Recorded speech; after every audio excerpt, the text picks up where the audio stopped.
Buonasera da Sicilia 24, questi titoli di oggi. La Procura di Termini Imerese ha aperto un'inchiesta sui roghi che hanno devastato la zona industriale del Palermitano. Si indaga per accertare se l'origine delle fiamme sia dolosa o colposa. Distrutte o danneggiate 7 aziende, danni per milioni di euro. Blackout elettrici e disservizi mettono in difficoltà famiglie, imprese e attività turistiche in Sicilia. Nel pieno della stagione estiva le associazioni denunciano una rete inadeguata e chiedono interventi urgenti per evitare nuove emergenze. Riaperto al traffico il nuovo viadotto Alfio sulla Palermo-Catania, un intervento da 27 milioni di euro che migliora la sicurezza e riduce i tempi di percorrenza sull'autostrada. Catania non si ferma all'alto sulla tangenziale, fugge dopo un inseguimento, finisce contro un muro con l'auto rubata, feriti 3 poliziotti. Il mare catanese è sicuro, secondo i dati dell'ASP, ma i campioni non coincidono con quelli di Goletta Verde, di Legambiente, che fotografano una realtà più opaca. L'effetto Nolan in Piazza Favignana, tutto esaurito per le proiezioni del film Odissea e l'isola diventa la nuova meta del turismo cinematografico internazionale. Il film potrebbe generare ricadute economiche fino a 500 milioni di euro in 5 anni. Calcio, il Catania in Umbria per la seconda fase del ritiro, organico da sfoltire, ma servono anche nuovi innesti.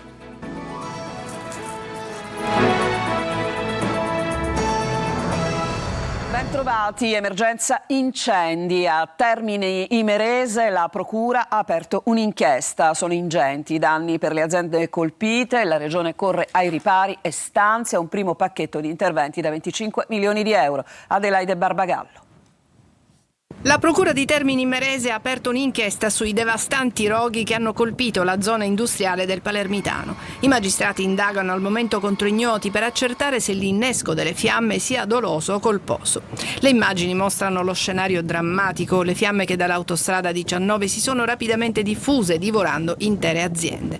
17 squadre dei Vigili del Fuoco e 2 Canadair hanno lottato per oltre 24 ore contro il vento e le fiamme. Il bilancio per il tessuto produttivo locale è drammatico. I danni alle aziende sono già stimati per milioni di euro. 7 attività commerciali, tra depositi, officine meccaniche e nautiche, sono state distrutte o pesantemente danneggiate. Gli imprenditori, ora in ginocchio, denunciano la mancanza di una prevenzione adeguata.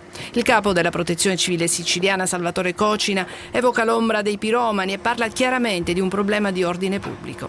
Sul fronte degli aiuti si muovono i fondi della Regione stanziati per l'emergenza. Il governo Schifani ha approvato un primo pacchetto di interventi di 25 milioni di euro.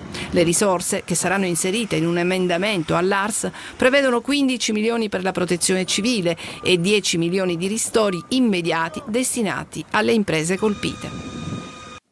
Incubo blackout elettrici, non solo il caldo, la causa dei disservizi. Secondo Carmelo Giuffrida dell'UGL, la rete necessita di interventi di manutenzione e di potenziamento. Tonino De Mana. Case, negozi e aziende senza luce o senza acqua, blackout che stanno attanagliando la Sicilia, che in piena stagione estiva si ritrova ad affrontare una o più emergenze che certo non danno una bella immagine alla voce turismo. Il caldo c'è, si fa sentire, ma l'imminente arrivo di un altro picco non lascia dormire sonni tranquilli per chi ha già vissuto l'incubo di restare senza corrente elettrica per diversi giorni. Non siamo di fronte ad un'emergenza improvvisa legata solo al caldo o all'aumento dei consumi, siamo davanti al risultato di una rete che da anni necessita di interventi di ammodernamento, manutenzione e potenziamento e che invece viene lasciata a se stessa, come denuncia il segretario regionale dell'UGL Carmelo Giuffrida. Dietro c'è una rete fatiscente, pochi investimenti sulla rete, l'ammodernamento della rete sbandierata da Enel e dalle istituzioni anche regionali non vedono assolutissimamente nessun cantiere. Noi vogliamo e chiediamo e pretendiamo anche che l'Enel faccia i giusti investimenti per evitare questi disservizi. Sicilia, terra di paradossi e di contraddizioni. Paradosso è che la Sicilia si propone come hub del Mediterraneo per le energie rinnovabili, ma in realtà siamo all'anno zero. Intanto a Suoi Esercenti Sicilia, per voce di Salvo Politino, ha diffidato e distribuzione per i continui disservizi che hanno danneggiato residenti e commercianti. 3 persone gravemente ammalate, costrette a dipendere da apparecchiature elettromedicali, sono rimaste senza energia elettrica per 3 giorni in un'abitazione di una contrada rurale di Scicli. A scongiurare conseguenze ancora più gravi è stato il tempestivo intervento del gruppo comunale dei volontari della Protezione Civile, che nella notte ha raggiunto la casa e installato il gruppo elettrogeno in dotazione al comune. E adesso un servizio che ci porta sull'autostrada A19, dove oggi pomeriggio è stato riaperto, anche alla presenza del Presidente della Regione Schifani, un altro tratto dell'autostrada chiuso da anni. È stata infatti completata la costruzione del nuovo viadotto Alfio. Sono quasi metà i cantieri ultimati ad oggi. Su 63 interventi concluse 27 opere. Manlio Viola. Riaprono quasi 3 chilometri strategici dell'autostrada A19 Palermo-Catania e si tagliano i tempi di percorrenza dell'arteria martoriata dai cantieri. Vede la luce il nuovo viadotto Alfio, realizzato dopo l'abbattimento del precedente viadotto. In queste ore, inoltre, aperta anche la nuova galleria Tre Monselli. Le 2 strutture insieme costituiscono quasi 3 chilometri di tracciato a cavallo delle province di Caltanissetta ed Enna. Dobbiamo da un lato ringraziare le strutture istituzionali, ANAS, per questo investimento di circa 1 miliardo, ed è giusto che i siciliani lo sappiano. Noi stiamo controllando per fare in modo che i tempi vengano rispettati. Quando ci siamo insediati questi tempi, diciamolo pure, non erano rispettati. Dei 63 interventi di ammodernamento programmati lungo questa autostrada, ad oggi ne sono stati completati 27, comprese le opere appena aperte. Si tratta di interventi per complessivi 161 milioni e mezzo, mentre sono in corso i lavori in altri 22 cantieri per un importo di 527 milioni. Di questi ANAS promette il completamento entro fine anno per ulteriori 6 opere. Il risultato più bello non si misura dagli 882 metri di lunghezza del viadotto o dai 27 milioni investiti, ma nella fiducia dei cittadini. Grazie a questo stato di avanzamento, a fine mese potranno partire anche i lavori per il rifacimento della seconda canna della galleria Tre Monselli in direzione opposta. Inizio di settimana con tempo instabile in Sicilia, ma nel pomeriggio, già nel pomeriggio di oggi, le temperature sono state in risalita. Domani la Protezione Civile regionale annuncia anche temporali, insomma un tempo assolutamente particolare. A Catania la mattinata è cominciata in modo insolito, tra ombrelli e ombrelloni, ma a San Giovanni Licuti prevale comunque la voglia di mare. È andato per noi Tonino De Mana. Tempo così non mi dispiace, perché finché non mi picchia il sole addosso. Sole ad intermittenza, caldo ad oltranza. L'inizio della settimana è contrassegnato in Sicilia dall'instabilità, con qualche isolato piovasco che non ha portato l'atteso refrigerio, se non per qualche minuto. Cielo coperto a Catania e mattinata insolita al solarium di San Giovanni Licuti, con la piattaforma che presentava ampi spazi vuoti. Molti gli indecisi ad osservare il cielo, con le nuvole in lontananza cariche di pioggia. C'è molta gente che è ancora indecisa, abbiamo visto che osserva e non sa cosa fare. No, ma la gente viene più per prendersi storia, una volta che vedono una giornata così ne vengono di meno. Dagli ombrelli agli ombrelloni, il passo è breve. Pioveva poco fa, ora non piove più e lo apriremo per il sole fra poco. È tipo marzo è diventato ormai. Lo sta pure sudando per montare l'ombrellone, ma il sole dov'è? Infatti è sparito. Vedo che suo marito è impegnato a montare l'ombrellone, ma lo utilizzerà per la pioggia o per il sole? Per il sole che adesso uscirà. E poi ci sono gli abitué che in ogni stagione non mancano, l'appuntamento con un bagno rinfrescante nel Borgo Marinaro. Poi non è che c'è questa pioggia, è pioggerellina, è favolosa. Bella, fresca. Numero 1. Nuvole e vento in gran parte della Sicilia orientale, da Messina alle coste del Ragusano, cielo coperto anche ad Enna e Caltanissetta, sole e tanta umidità nel Palermitano e nel Trapanese. Termometro costantemente sopra i 30 gradi in attesa di un'altra ondata di calore che gli esperti annunciano nelle prossime ore, quando le temperature torneranno a salire, spinte ancora una volta dall'anticiclone africano. Ma quando sarà il picco del caldo, se lo chiede anche il comico siciliano Roberto Lipari. Da mercoledì rinfresca fino a venerdì e poi c'è un altro picco. Però devi considerare che venerdì c'è il prepicco e il sabato c'è il post picco. Cioè non è che... Hai capito? Alla cronaca, a Siracusa un 81enne è stato condannato a 10 anni per omicidio preterintenzionale. Nel 2022 una lite per strada con un 82enne finì con la morte della vittima deceduta dopo una settimana di ricovero. Secondo la ricostruzione, l'aggressione sarebbe nata da futili motivi legati alla circolazione stradale.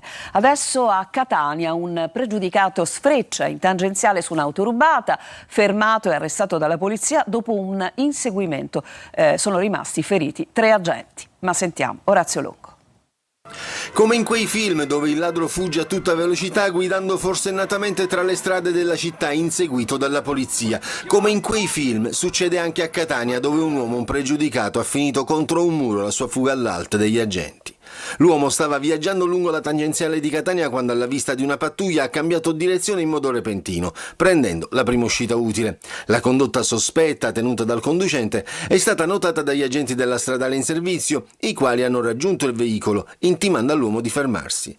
Ma anziché fermarsi, l'uomo ha dato vita ad una pericolosa fuga dallo svincolo Zia Lisa, tallonato dalla pattuglia della Polstrada, durante la quale ha tentato di speronare l'auto della polizia pur di non essere raggiunto, determinando il ferimento fortunatamente lieve di 3 poliziotti, oltre al danneggiamento del veicolo della polizia e di diversi mezzi in sosta.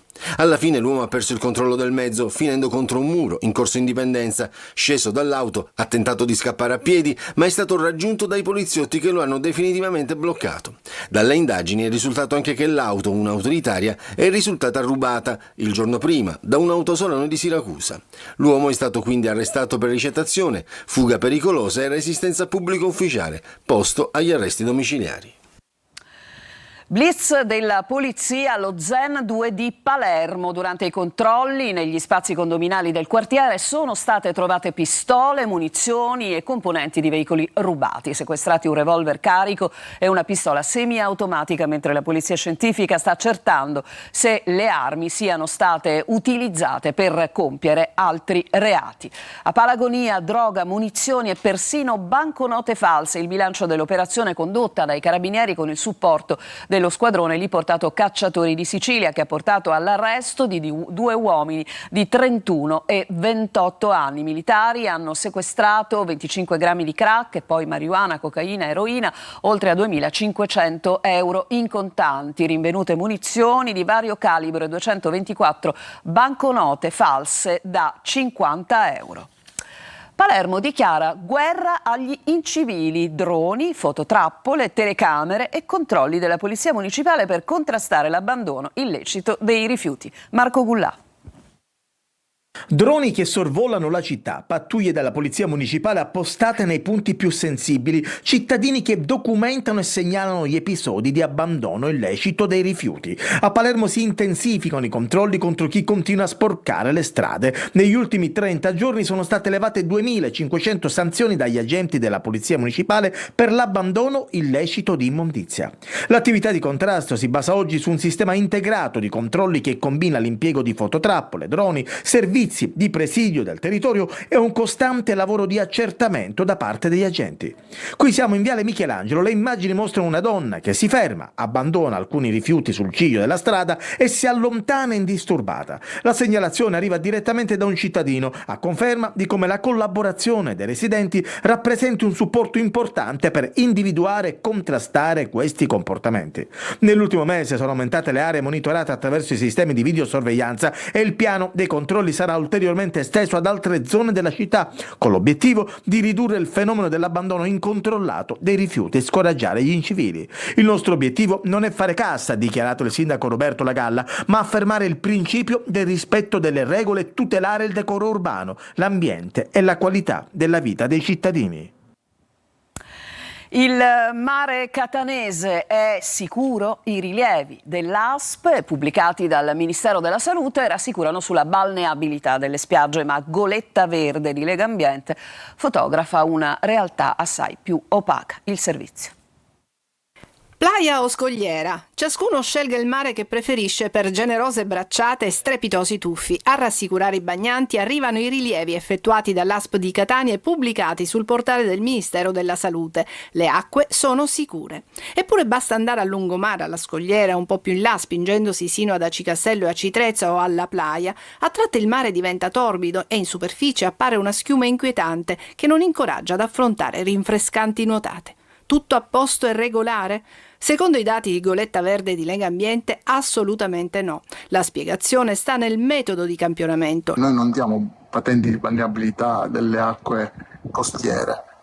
Quello che noi tendiamo a rilevare è la presenza o meno di batteri fecali in prossimità delle foci di fiumi, che è un segnale della inefficace o cattiva depurazione del sistema di depurazione delle acque reflue. Secondo Lega Ambiente, 3 punti nel catanese sono critici: la foce del canale Arci alla Playa, quella del torrente Macchia a Riposto e soprattutto il lungomare Galatea di Acitrezza, un sito quest'ultimo definito fortemente inquinato a causa dei cronici ritardi nella realizzazione del collettore fognario. L'Italia è già stata sanzionata 2 volte dall'Europa per il mancato trattamento delle acque reflue urbane in Sicilia. Chiare, fresche e dolci acque, scriveva Francesco Petrarca nel suo Canzoniere, un miraggio poetico che la costa catanese punta ancora a conquistare pienamente, sospesa tra la burocrazia dei depuratori e il desiderio di un mare senza ombre. Adesso c'è una pausa e poi torniamo parlandovi delle importantissime ricadute turistiche su Favignana in particolare, dopo il grande, a seguito del grande successo del film, del Colossal Odissea. Ne parliamo tra poco, al ritorno.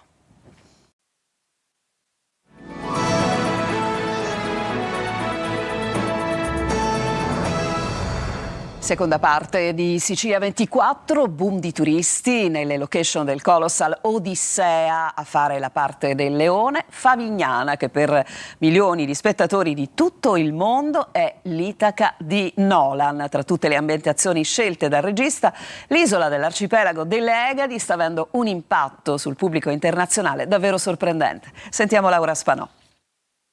Il film di Christopher Nolan, l'Odissea, continua a trascinare l'entusiasmo anche nelle Egadi, sold out e tutte le proiezioni nell'arena all'aperto allestita all'ex stabilimento Florio, ma l'effetto Nolan a Favignana non si fermerà a questo. Il successo del film rappresenta molto più di un evento cinematografico, si parla già di ricadute a molti zeri. Sul web una sola domanda rimbalza: dove è stata girata l'Odissea? La risposta porta a Favignana, che per milioni di spettatori è l'Itaca di Nolan. L'isola è finita sulla stampa estera, a lei vengono dedicate intere pagine che raccontano i luoghi dove è stato girato il Colossal, con protagonista Matt Damon. Se The White Lotus ha portato a Taormina 138 milioni di euro, l'Odissea potrebbe portare a Favignana oltre 250 milioni di euro nei prossimi 3 anni, e se il film confermerà le aspettative al botteghino, agli Oscar e sulle piattaforme, il ritorno economico potrebbe sfiorare i 500 milioni di euro in 5 anni. Ma in questo frangente l'isola dovrà giocare bene le sue carte, trasformando la curiosità internazionale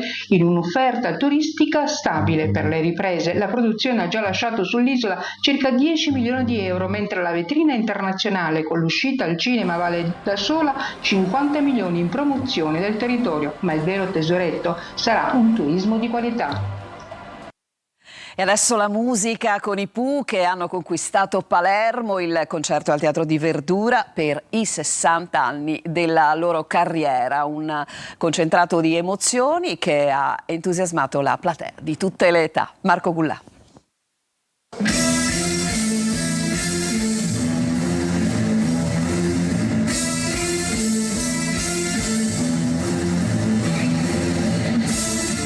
La magia di Parsifal accende il Teatro di Verdura. I Pooh, intramontabili, hanno incantato Palermo con il loro repertorio. Lo spettacolo, che ha celebrato 60 anni di carriera, ha confermato il profondo legame della band con il pubblico siciliano. La data di Palermo ha rappresentato la seconda tappa siciliana del tour, dopo il concerto di Siracusa.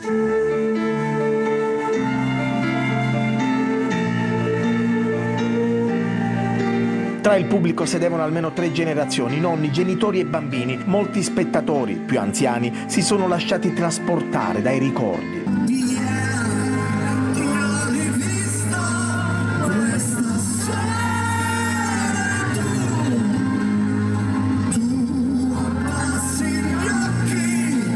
La band ha regalato uno spettacolo con poche pause, ripercorrendo una carriera iniziata negli anni 60 e rimasta viva fino a oggi.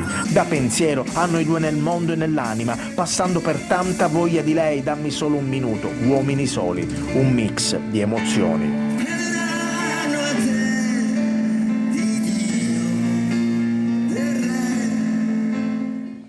Adesso c'è un'altra pausa e poi torneremo con il calcio. Il Catania da oggi è in Umbria per la seconda parte del ritiro precampionato. A tra poco.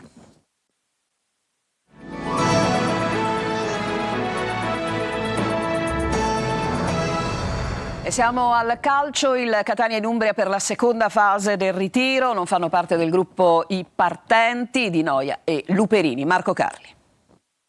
Chiusa la prima fase del ritiro, il Catania apre la seconda a Norcia, in Umbria, stessa città scelta l'anno scorso, dove gli etnei resteranno fino alla prima partita di Coppa Italia dell'8 agosto in casa del Vicenza.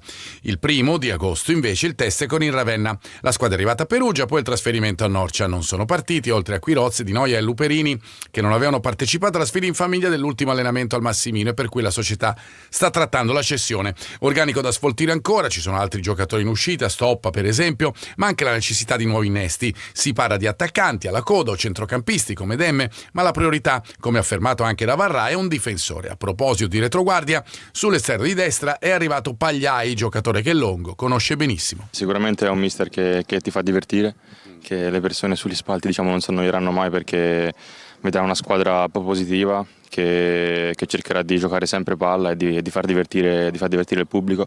Poi ovviamente ci deve essere la vittoria, perché alla fine è la cosa più importante. E niente, sono molto contento di essere di nuovo allenato dal mister, perché come ti ho detto è un allenatore che rispecchia al pieno le mie caratteristiche. Con lui ho fatto quasi, penso, grandissimi campionati. E prima di chiudere una notizia, vertice operativo oggi a Palazzo delle Aquile a Palermo sull'iter della delibera per lo stadio Renzo Barbera in vista degli europei del 2032. Il vice sindaco Brigida Laimo ha annunciato il superamento del cortocircuito informativo che rischiava di rallentare il procedimento e ha confermato che il provvedimento sarà presto trasmesso al Consiglio Comunale. L'obiettivo, condiviso da maggioranza e opposizione, è naturalmente quello di dotare Palermo di uno stadio moderno, idoneo a ospitare appunto i campionati di calcio, gli europei del 2032. E con questa notizia si chiude questa edizione di Sicilia 24. Grazie a tutti per averci seguito, buona serata.